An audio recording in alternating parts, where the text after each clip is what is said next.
നിങ്ങൾ അമൃതം പൊടി കൊണ്ട് ബോൾസ് ഉണ്ടാക്കിയിട്ടുണ്ടോ? അമൃതം പൊടി കൊണ്ട് ഉണ്ട ഉണ്ടാക്കാന്നൊക്കെ പറയും കേട്ടോ. അത് നമുക്ക് മോഡേൺ ആക്കിയിട്ട് വേണമെങ്കിൽ അമൃതം ബോൾസ് എന്നൊക്കെ പറയാം. അപ്പോൾ അതെങ്ങനെ ഉണ്ടാക്കുകയെന്ന് വെച്ചാൽ നമ്മുടെ ഉണ്ണികൾക്ക് കിട്ടുന്ന അംഗനവാടി കിട്ടുന്ന അമൃതം പൊടി ഉണ്ടല്ലോ, അത് ആദ്യം നമ്മളിവിടെ വറക്കാറുണ്ട്, എന്നിട്ടാണ് ഉണ്ടാക്കാറ്.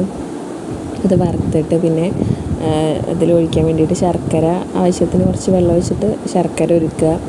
പിന്നെ തേങ്ങ അങ്ങനെ ചിരകി ഇടുന്നവരുണ്ട്, നമ്മളിവിടെ കൊത്തിയിട്ട് അങ്ങനെ ചെറിയ പീസാക്കിയിട്ട് നുറുക്കിയിട്ട് അങ്ങനെ ഇട്ടിട്ടുള്ളത് കേട്ടോ.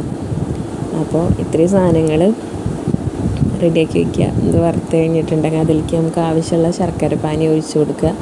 എന്നിട്ട് ആ തേങ്ങാക്കൊത്തും കൂടെ ചേർത്ത് നന്നായി മിക്സ് ചെയ്തിട്ട് ചെറിയ ബോൾസ് ആക്കിയിട്ട് എടുക്കുക കേട്ടോ.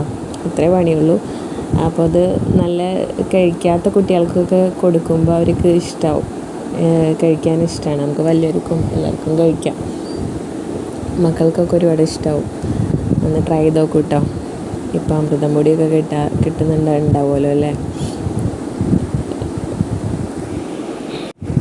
ഇതിൽ നമുക്ക് തേങ്ങ അങ്ങനെ അങ്ങനെ പീസാക്കി ഇട്ട് കഴിഞ്ഞിട്ടുണ്ടെങ്കിൽ അതങ്ങനെ ഇടയ്ക്ക് ഇങ്ങനെ കടിക്കാൻ കിട്ടുമ്പോൾ ഒരു പ്രത്യേക ടേസ്റ്റാണ് കേട്ടോ.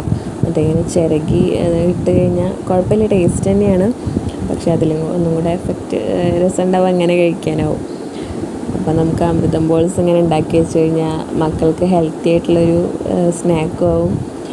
പിന്നെ ഈ ബേക്കറി കാര്യങ്ങൾ അതിനൊക്കെ നല്ലതല്ലേ. ഒന്ന് ട്രൈ ചെയ്ത് നോക്കൂ കേട്ടോ. അതൊക്കെ ഒരുവിധ ആൾക്കാർക്കൊക്കെ അറിയുന്നുണ്ടാവും.